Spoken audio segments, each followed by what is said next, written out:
Well, Shedeur Sanders was up early this morning, just before 8 a.m. Eastern. He posted this: another day, another opportunity to get a chance to play the game I love. Thank you, God. #legendary. All right, SportsCenter on the road. To Green Bay we go. We call on NFL front office insider Mike Tannenbaum to help us make sense of this all. And Mike T, I know you were up early this morning as well. This week you said you would have had Shedeur Sanders go between the late first round to early second round. Well, we are way past that now. What do you make of Sanders still being on the board after 102 picks? Shay, it's absolutely stunning. I completely agree with Mel Kiper, and here's why. The NFL is the ultimate meritocracy. You win, you make the playoffs, or you go home. I cannot believe there's 102 players better in this draft than Shedeur Sanders. His accomplishments on the field are well documented. 3-year starter, 11,000 yards, led the nation in completion percentage. I understand that maybe the pre-draft process wasn't ideal. Apparently there were some bumps relative to how he interviewed, but guess what? So there was with Baker Mayfield, Johnny Manziel. I was in Miami when we drafted Laramie Tunsil, who had a gas mask on, who's still a great player, and I'm glad we picked him. So it's inconceivable to me that a team doesn't think Shedeur Sanders can help them. And then when you factor in now that we're in the 4th round and the value of his contract, even as a backup, would be tremendous. So I just cannot believe that he hasn't been drafted yet.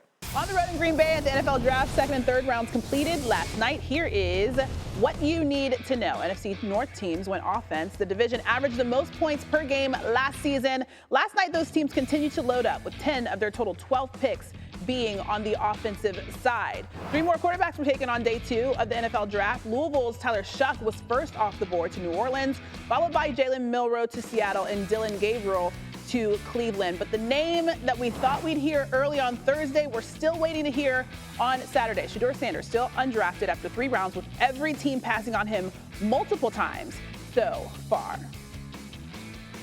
Joining us from Green Bay is our NFL draft analyst, Jordan Reid. So there are 155 total picks to be announced at Lambeau. Where do you see Shedeur Sanders? Yeah, well, 2 teams that definitely come to mind. The first one is the Pittsburgh Steelers at number 123 overall. I look at a team that right now has Mason Rudolph penciled in as their starting quarterback. There's no way you can go into the season as Mason Rudolph as your starter. Why not add Shedeur Sanders to the room, somebody that is supremely accurate, and he could step in as the starter. I think he's even better than Mason Rudolph even walking through the door. Another team is the LA Rams at 127. They made the big trade on night 1 as they slid back with exchanging picks with Atlanta to get 2 second-round picks in 2026. I like the situation with McVay, and then also not forced to play right away behind Matthew Stafford. That all makes sense, but it's still crazy that you just said 123. Shedeur Sanders right next to that. It's crazy that those teams already passed on him. Okay, in addition to Shedeur, there are still some gems waiting to hear their names called. Give me some names and fits that you see making the most sense during day 3.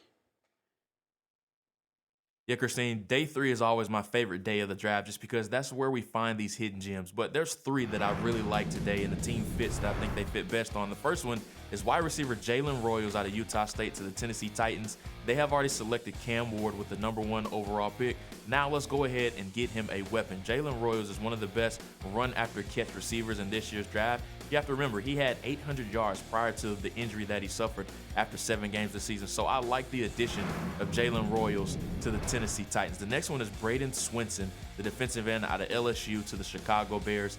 They still have a huge problem as far as rushing off of the edge. They had some free agent additions this offseason. Dayo Odeyingbo is one that definitely comes to mind as far as how important he's going to be. But Braden Swinson, 8.5 sacks this past season. I think he's a great fit on the Chicago Bears. And then lastly, Dylan Sampson to the 49ers. One fit that I think fits perfect in that outside zone run scheme. The SEC offensive player of this past season. The 49ers historically have targeted running backs in the 3rd and the 4th round. Here we are in the 4th round. They still haven't selected a running back.